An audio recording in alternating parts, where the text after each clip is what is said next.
When I think of the hills of San Francisco, I think about diverse neighborhoods that they frame and the amazing views out to the city and out into the bay. When you're on Market Street, you actually don't see the hills of San Francisco, but as you move out, then you start to see this amazing landscape emerge.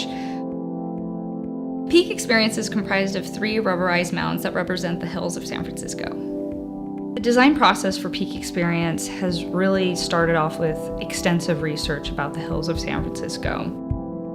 We collected USGS topographic data and we assembled that information into AutoCAD and assigned vertical elevations to all the contours to really effortlessly recreate the hills of San Francisco accurately and able to vertically exaggerate these 3D mesh surfaces and play around with them.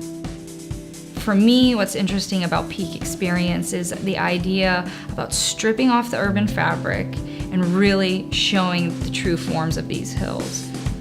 When I try to define what Peak Experience is, it's public art and it's also landscape architecture. And so for us, there's really hard to define what the installation is. And I think that's always been the interest to me, is really blurring the lines between art and landscape.